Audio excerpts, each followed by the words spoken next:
Greetings, ladies and gentlemen, lords and ladies. Welcome to the North. I am the self-proclaimed king in the North, and today we're talking about how to play the game A Song of Ice and Fire, the miniatures game. Let's go. Woo!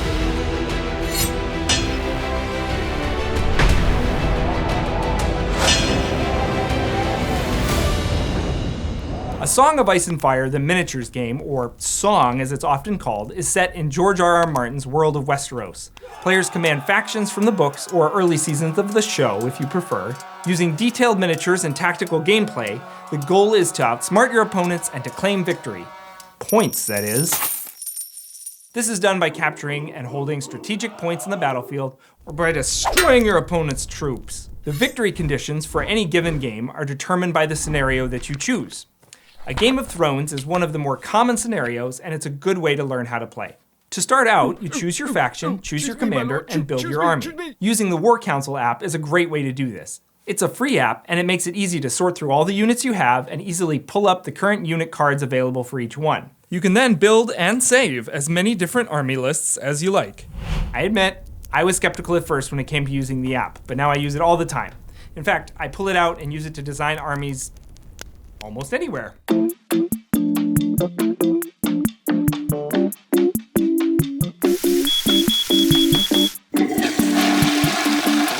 Hey, everybody was thinking it. I'm just saying it. Once you have your units deployed in the battlefield, you and your opponent take turns activating your units and giving them various actions to simulate the battle. The most common action is the maneuver action. When you maneuver a unit, you can rotate your unit to any facing and then move the distance printed on the card. After moving some or all of this distance, you may again rotate your unit to any facing. Keep in mind, a unit's facing is important because it determines their line of sight, which factors into attacking. Let's be honest, that's our favorite part, or at least for Stark players it is. Am I right? Also keep in mind that a unit may rotate or pass through friendly units so long as they don't end their movement overlapping. Of course, you can never move through enemy units. The next movement action is the march action. This is for getting your units around the battlefield quickly. While marching, you can move up to twice the unit's base move stat, but make sure to plan ahead because you can't rotate at the beginning of your march action. You have to use the facing with which you start the turn. You may then rotate to any facing at the end of the march action. Also keep in mind that you can never end a march or a maneuver action within 1 inch of an enemy unit tray. In order to attack or engage with an enemy unit, you must charge. Now we're getting to the good stuff. See, I told you we'd get there. To charge an enemy unit, at least part of that unit's tray must be in your unit's line of sight. Remember? I told you it was important. This is measured using the hash markings on the corners of the tray. If even a part of your enemy's tray is in the front arc of your tray, you have line of sight. If you have a clear line of sight, you can charge your enemy. Roll 1 single die and add that result to your unit's base movement. This is your charge distance. If your enemy is within that charge distance, congratulations, you have successfully charged your foe. If you roll a 1 for your charge, even if it's close enough to be a successful charge, the charge becomes disorderly and you lose any charge bonuses and you can't play tactic cards. This is another key component that we'll get to in a second. You may now engage the units and attack as part of your charge.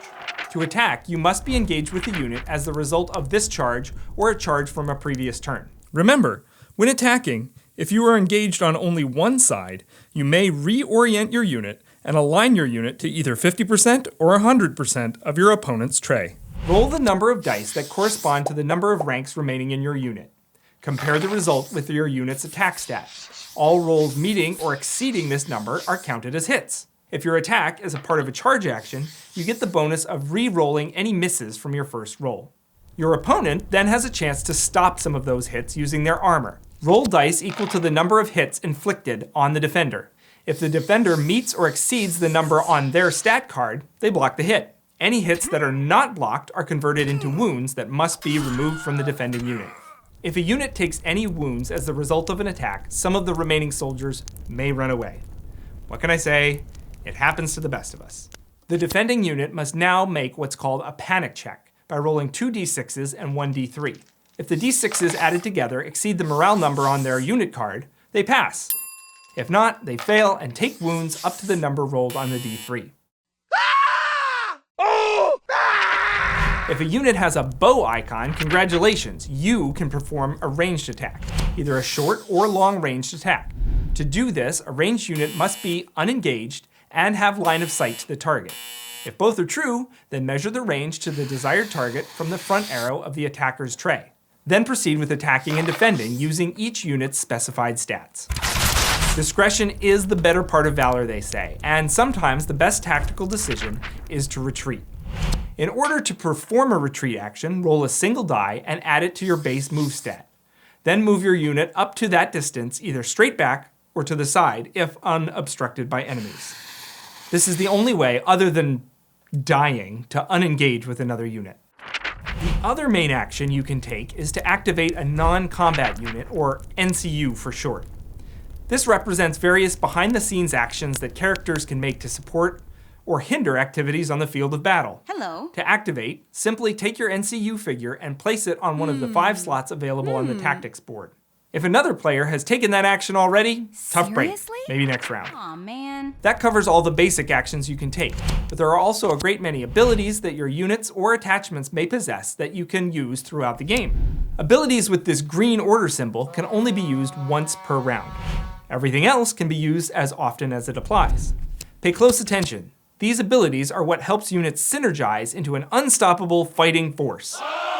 Last of all, what would a battlefield commander be without a few wily tactic cards up his or her sleeve? These tricks are represented with cards from your tactics deck. Each faction has 14 faction-specific cards that are used every game. Add to these the 6 commander cards specific to the commander you choose, and you have a customized deck that can drastically change your army's playstyle. Play these cards throughout the game at the times specified on the cards to get some temporary buffs or bonus actions for your units.